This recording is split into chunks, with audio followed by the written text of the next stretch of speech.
Before you start draining the oil, you want to warm up the engine for about 10 to 15 minutes while idling or 5 minutes of driving. This will make the oil thinner, which helps it drain faster and will also help remove most of the older oil that can be stuck to various parts of your engine. If your engine is warm, then you can put some jack stands under it, or as I like to do, use ramps like these. These are perfect for oil changes.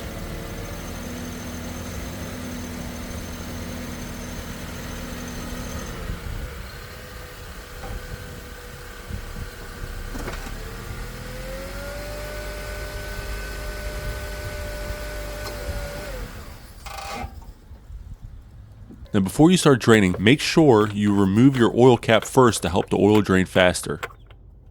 Conveniently, as you can see, the oil filter and drain plug are right next to each other on these Honda engines. I personally always begin with the oil filter, so let's get that off first. You will need some kind of oil filter wrench like this one to remove the old oil filter.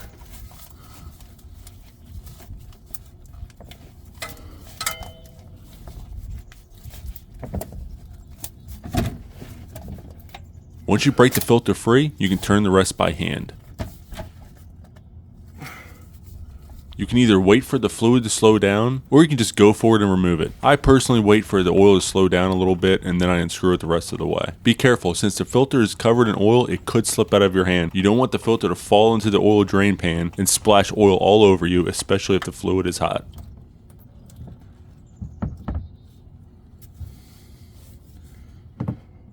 Once the filter is removed, we can move on to the oil drain plug. The stock plug is a 17mm. For some reason, this car has a 19mm. I'll compare a stock plug to this plug in a second. Let's remove the plug first. Make sure you turn the plug counterclockwise to loosen it.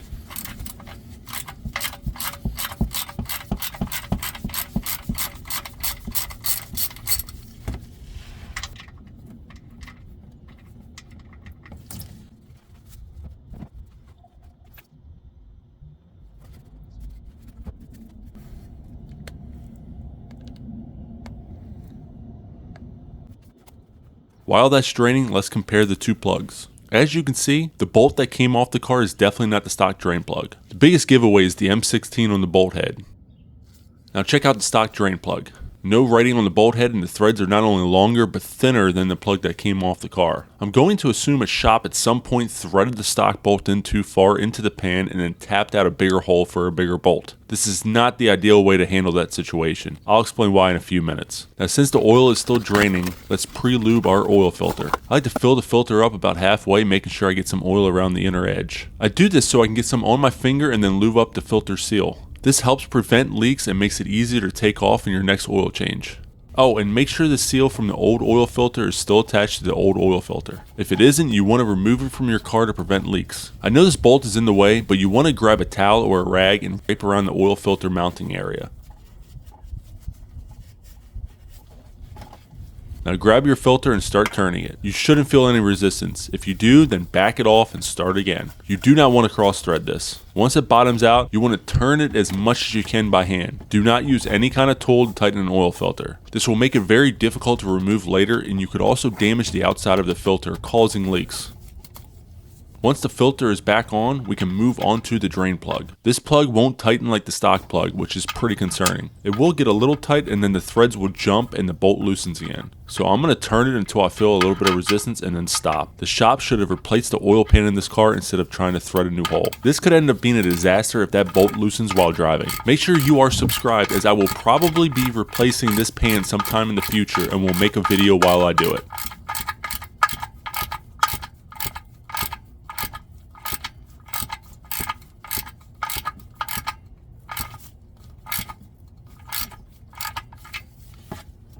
You can remove your drain pan now if you want, but it's probably a better idea to keep it under your car to catch any leaks that you may have. Now we can fill our engine with fresh oil. So take off your oil cap. Oh, and if you ever need to confirm what oil viscosity your engine takes, it's written right here on the cap. Grab your funnel and place it in the oil fill hole. Also make sure you have a rag or a towel near you just in case of a spill. Now go ahead and grab your oil. This engine apparently takes 4.4 quarts, which means we need to empty this 5-quart jug down to just above the 0.5 mark. However, I ended up just using the full jug. You will see why shortly. Go ahead and begin filling, making sure you start checking the level in the jug when you feel like it's getting close to empty. I checked it multiple times, as you can see.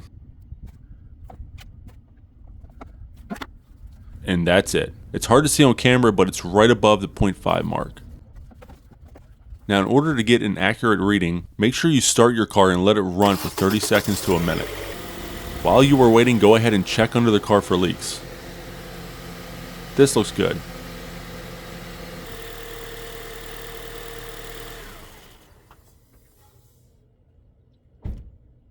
So now all that's left is to check the dipstick and fill as needed. This orange piece is your dipstick, so go ahead and remove it and make sure you wipe it off first.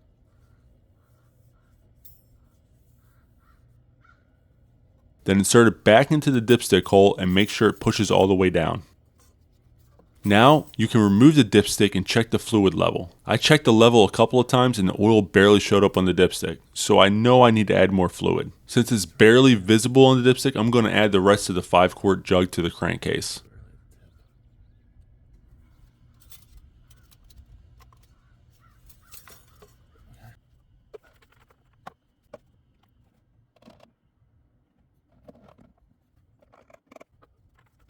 Once that's complete, go ahead and check the dipstick one more time.